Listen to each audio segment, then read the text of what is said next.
This session is continuation of our course. It's about consumer health informatics. We have talked about clinical health informatics and public health informatics, and we will shift the talk now to discuss consumer health informatics. Um, in this quick presentation, there are a lot of ideas. I might not get into details of all of them, but I will leave the ideas for you to explore more. Ideas might bring you some application or things that you can apply in reality for health services. Okay. The term consumer obviously comes from the business sector. In general, in health sector, we don't usually use the term consumer. But in business, in marketing, in retail, they use the term customer and consumer a lot. So if we apply the same concept, who is the main consumer or customer in the healthcare? Of course, patients and patients' families, relative caregivers. These are the people who are considered customers in the health system. So if we reorganize our health system to really serve consumers, we need to have a different mindset, complete different mindset, to reorganize all the services to consumers. Let's consider the digital systems, hospital information system. It is oriented mainly for providers, for clinicians, for nurses, for healthcare providers to use. Health information system is not typically or traditionally oriented to patients, for consumers. So if we shift the service to focus on consumers, we need completely new mindset that mandate new way of thinking and application to serve consumers. Okay, however, saying that, let's read this statement.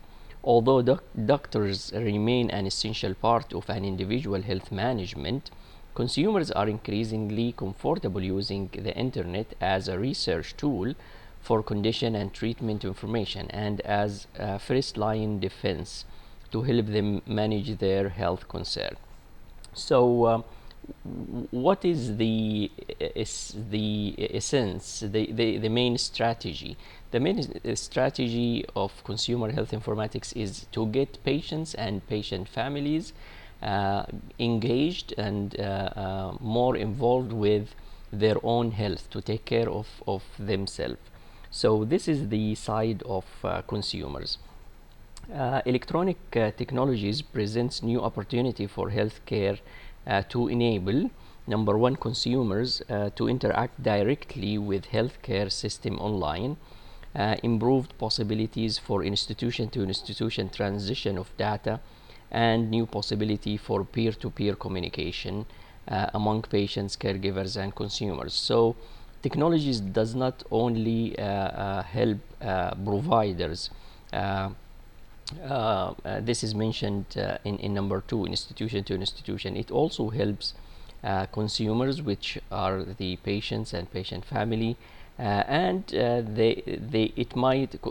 technology might enhance also communication between patients themselves, peer-to-peer communication and caregivers. So there are different ways of communication that support a patient in different fashions.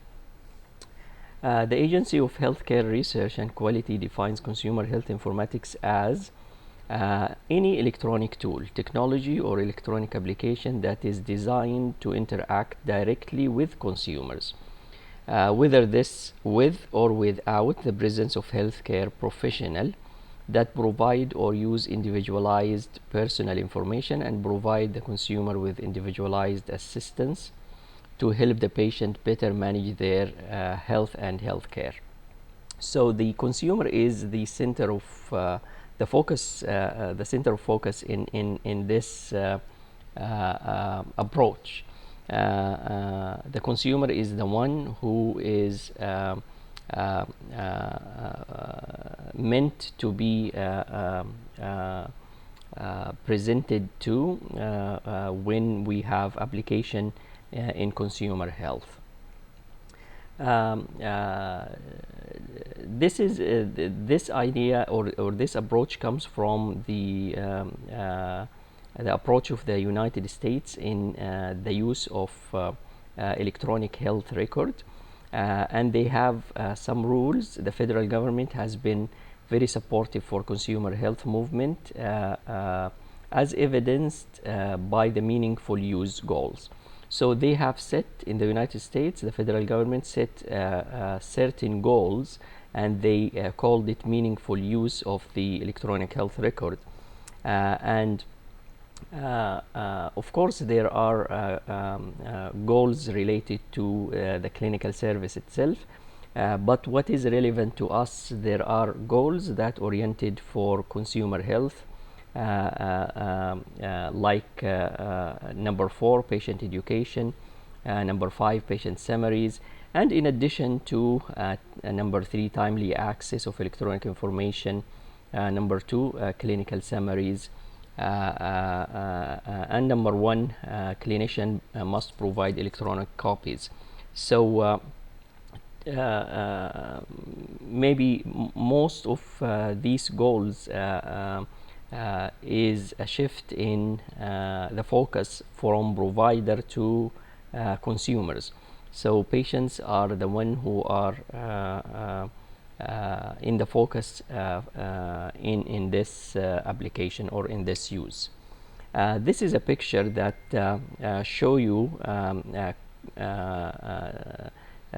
visually the relation between consumers and the information. So at the top of the picture, consumers might use devices, and this include computers, cell phone, tablets, any monitoring devices at home, and they might have different methods of use, voice messages, SMS, or they can search the internet or receive and send emails. So they can use devices by different methods, and these are arranged or organized in an application way. It's either web application, web portal, these are examples of the application, or smartphone apps, secure messaging, even e-visits or personal health record. They might interact with each other, or they might interact with providers. So they contact physicians, hospital, ambulatory provider, insurance company, and they access their HR. So this is how we think of consumer health informatics. Let's organize our thinking. What are the categories that consumer health include? In this slide, as you can see, there are 6 basic categories of consumer health informatics tools that can be used. You may think of each one, how it can be applied. First one is mobile apps or consumer health application designed for mobile devices. Second, health information oriented websites. So we either have mobile app or websites. Another way, interactive health games. We might have different types of games that provide information to help patients learn about their health and disease. Sensor-based tracking system, monitoring and tracking system by sensors that people use at home or outdoor. Health-oriented social media.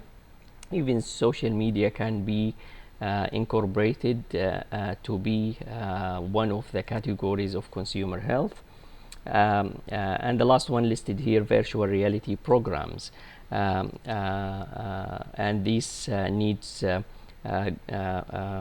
programming that create virtual reality apps for the purpose of health and providing information to patients. These are some ideas. Consumer health apps can be categorized. This is based on a study that has looked at the apps available, and they try to categorize this app into different types, and this is how it is organized. It might give you an idea how to think about consumer health. So the first category, apps that inform or provide information in a variety of text, in a variety of format, text, photos, or video. So these are simple apps that provide health or disease information. The second type, apps that instruct or provide instruction. So not like the first, only providing information. In the second type, these apps go further, a step further, to provide some instruction that people can do for better health. Number three, apps that record or capture user entered data. So there is more interaction in the third type, not only information, not only general instruction, but they keep track of people health by capturing some data, like their diet or how many steps they walk per day. These are simple examples of such a thing. Number four, apps that display graphically display user entered data. So in this app, there is some kind of analysis that helps people to monitor their health. Number five, apps that guide or provide guidance based on user entered information and may further offer diagnosis or recommend a consultation with physician during their disease. So this is obviously a higher level app. It does not only provide information or instruction or even analysis. It gives suggestions for follow-up consultation, diagnosis based on the entered data. Number six, apps that remind, giving alert to provide reminder to users, remind them of some important issues about their health. Number seven, apps that communicate or provide communication with healthcare professionals. So this is more advanced, that keep close monitoring, apps that keeps close monitoring, and it might provide communication with healthcare providers. One of the famous examples of consumer health are personal health record or patient portal. In this context, I will use the term patient portal as the same as personal health record. Patient portal are web-based program. Patient can access their own record. Usually these are web portal, can be stand-alone, or it can be integrated. So sometimes they call it tethered and non-tethered. So the portal can be connected to the hospital record that the patient has, the EHR, or it can be a record that the patient manage himself or herself, and it is stand-alone. PHR is an electronic universally available. By the term universally, it highlights the capability of interoperability and health information exchange. Usually meant to be lifelong resource of health information needed by individual to make health decisions. Let's quickly just discuss some of the common features of patient portal. Common features. These need to be portable. Portable, it does not mean movable literally. It means that the information are transferable. So if the patient changes his job or address or health provider or insurer, the information are portable. If the patient move from one city to another, he doesn't need to create a new record. His record is portable. It can be accessed as if he is in his old city. One of the features, interoperability. Interoperable. The system needs to be connected to others, and interoperability is a huge thing, especially in health information, because there are many providers, and we consider health information from variety of sources. So these sources needs to be connected to each other in an interoperable fashion. One of the examples of interoperability is continuity of care document. So this is a type of format that health information needs to be organized as such. So there is continuity of care. One of the features, auto-populated, so the information is automatically updated. This is a very critical feature. So personal health record, the patient does not need to update his record manually every day.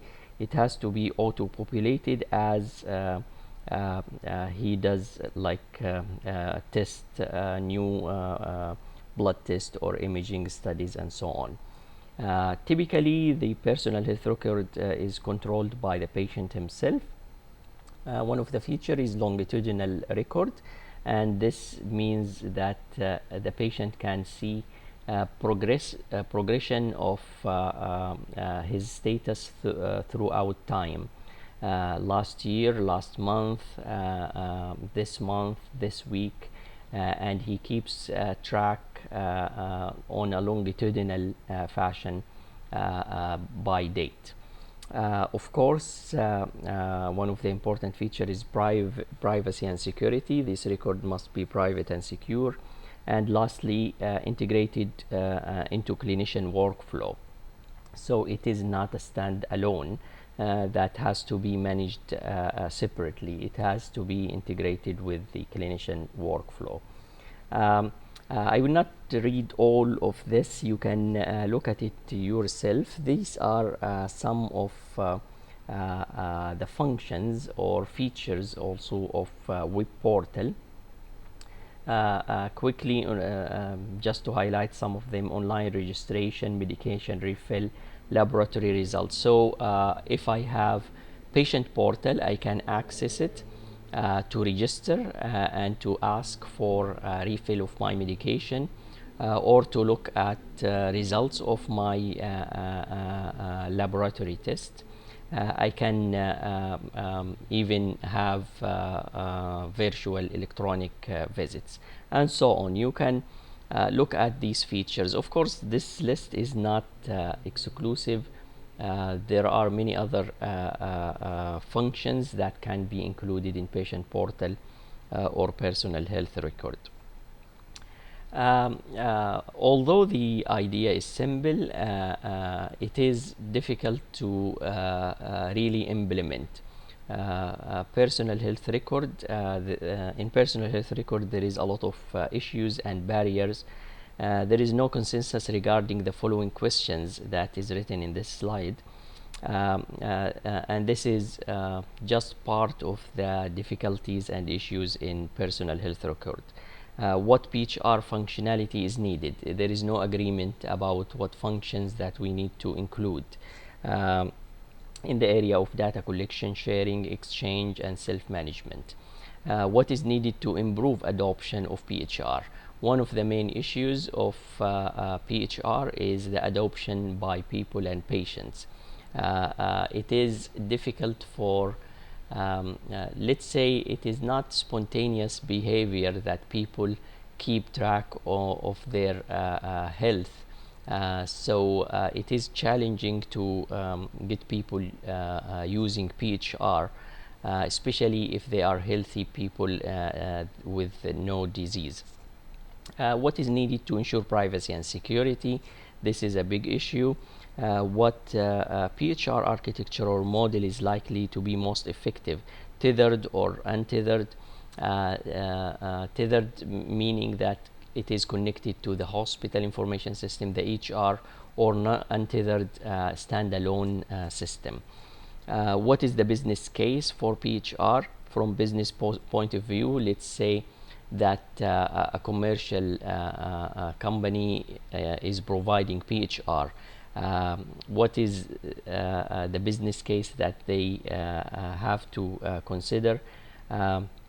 Are really the incentives in PHR aligned for patients and for physicians?